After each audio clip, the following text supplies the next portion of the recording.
For the kingdom of heaven is like the landowner who went out early one morning to hire workers for his vineyard. He agreed to pay the normal daily wage and sent them out to work. At 9 o'clock in the morning, he was passing through the marketplace and saw some people standing around doing nothing.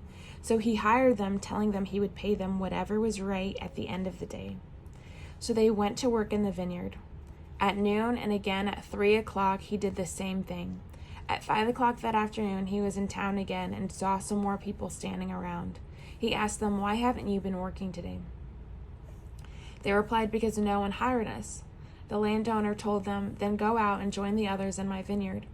That evening, he told the foreman to call the workers in and pay them, beginning with the last workers first. When those hired at 5 o'clock were paid, each received a full day's wage. When those hired first came to get their pay, they assumed they would receive more, but they too were paid a day's wage. When they received their pay, they protested to the owner, "Those people worked only 1 hour, yet you've paid them just as much as you paid us who worked all day in the scorching heat." He answered one of them, "Friend, I haven't been unfair. Didn't you agree to work all day for the usual wage? Take your money and go. I wanted to pay this last worker the same as you. Is it against the law for me to do what I want with my money? Should you be jealous because I am kind to others?" So those who are now last will be first then, and those who are first will be last. As Jesus was going up to Jerusalem, he took the 12 disciples aside privately and told them what was going to happen to him. "Listen," he said, "we're going up to Jerusalem where the Son of Man will be betrayed to the leading priests and the teachers of religious law. They will sentence him to die, then they will hand him over to the Romans to be mocked, flogged with a whip, and crucified. But on the third day he will be raised from the dead." Then the mother of James and John, the sons of Zebedee, came to Jesus with her sons. She knelt respectfully to ask a favor. "What is your request?" he asked.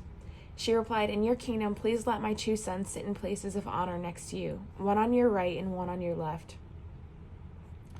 But Jesus answered by saying, "You don't know what you are asking. Are you able to drink from the bitter cup of suffering I am about to drink?" "Oh, yes," they replied, "we are able."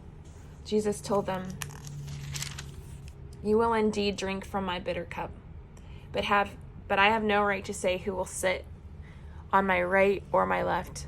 The Father has prepared those places for the ones he has chosen." When the 10 other disciples heard what James and John had asked, they were indignant.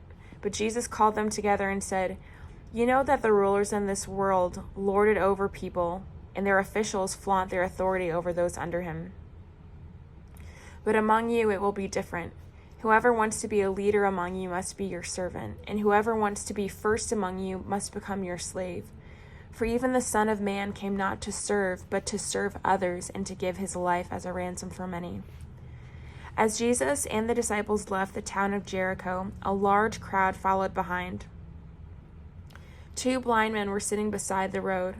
When they heard that Jesus was coming that way, they began shouting, "Lord, Son of David, have mercy on us."